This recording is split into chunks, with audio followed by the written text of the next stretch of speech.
অবশেষে জয় নামক সোনার হরিণ হাতে পেল শাহরুখ খানের দল কলকাতা নাইট রাইডার্স। সুনীল নারিন, বরুণ চক্রবর্তীর স্পিন ভেলকিতে আগে বল করতে নেমে রাজস্থানকে অল্পতেই আটকে দেয় স্বাগতিকেরা। তবে মামুলি টার্গেটের লক্ষ্যে ব্যাট করতে নেমে আসা যাওয়ার মিছিলে মেতে হচ্ছে কলকাতার ব্যাটাররা। সেখান থেকে লোয়ার অর্ডারের ব্যাটারদের কল্যাণে নাটকীয় এক জয় পায় আজিঙ্কে রাহানের দল। লো স্কোরিং ম্যাচের এই হাই ভোল্টেজ লড়াই নিয়ে বিস্তারিত থাকছে এই প্রতিবেদনে। 6 ম্যাচে 5 হার, এক ম্যাচ আবার হয়েছে পরিত্যক্ত। সময়টা মোটেই পক্ষে নেই কলকাতা নাইট রাইডার্সের। ঘরের মাঠে শক্তিশালী রাজস্থান রয়্যালসের বিপক্ষে তাই এদিন কলকাতার লড়াইটা ছিল অস্তিত্ব টিকিয়ে রাখার। আর এমন ম্যাচেই কিনা টস ভাগ্যটা পক্ষে যায়নি কলকাতার। রাজস্থান সিদ্ধান্ত নেয় আগে ব্যাট করার। এদিন ব্যাট হাতে শুরুটা কিছুটা দেখে শুনেই করে রাজস্থানের দুই ওপেনার বৈভব সূর্যবংশী ও যশস্বী জয়সওয়াল। নিজেদের স্বভাবের বাইরে গিয়ে খেলতে থাকেন ধীর গতিতে। তবে সেটা অবশ্য খুব বেশি সময়ের জন্য না। পাওয়ার প্লের প্রথম 3 ওভারে মাত্র 20 রান তোলা এই দুই ব্যাটার পাওয়ার প্লের পরের 3 ওভারে রান নিয়েছেন 43।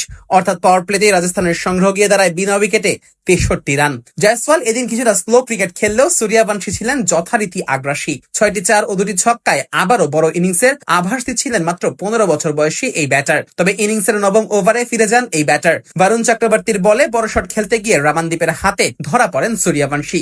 28 বলে 40 রানের ইনিংস খেলে প্যাভিলিয়নে ফিরতে হয় এই বাহাতিকে। 81 রানে প্রথম উইকেট হারানো রাজস্থানের ব্যাটাররা এরপরই যেন খেই হারিয়ে ফেলেন। কলকাতার বোলারদের সামনে রান করাটাই কঠিন হয়ে যায় সফরকারী ব্যাটারদের জন্য।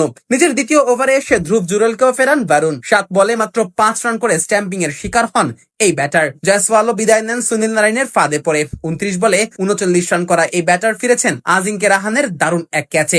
এরপর রাজস্থানের অধিনায়ক রিয়ান পারাগো বরুণের বলের সামনে মাথা নত করেছেন। বোল্ড হয়ে ফিরেছেন মাত্র 12 রান করে। 4 ওভারে মাত্র 14 রান খরচায় 3 উইকেট তুলে নিয়ে রাজস্থানের ব্যাটিং লাইনের কোমরটাই ভেঙে দেন বরুণ। মাঝের ওভারে তাকে যোগ্য সঙ্গই দেন সুনীল নারিন। আর শেষ দিকে এসে বাকি কাজটা সারেন কার্তিক ত্যাগী। ইনিংসের 19তম ওভারে এসে 1 ওভারেই তুলে নেন 3 উইকেট। বিদায় করেন রবীন্দ্র জাদেজা, সিমরন হেটমেয়ার ও রবি বিষ্ণইকে। শেষ পর্যন্ত কলকাতার বোলারদের দৃঢ়তায় নির্ধারিত ওভারের খেলা শেষে 9 উইকেট হারিয়ে 155 রান সংগ্রহ করে রাজস্থান।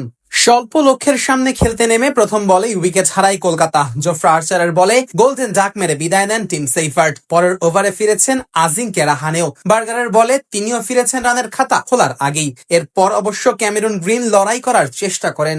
একের পর এক 4 ছক্কায় জয়ের আশা জিয়ে রাখেন। তবে রবি বিষ্ণইর বুদ্ধিদীপ্ত বোলিং আর ধ্রুব জুরেলের অসাধারণ স্ট্যাম্পিং এ বিদায় নিতে হয় অজি এই তারকাকে। পাওয়ার প্লেতে এই 3 উইকেট হারিয়ে 51 রান তুলে ফেলে কলকাতা।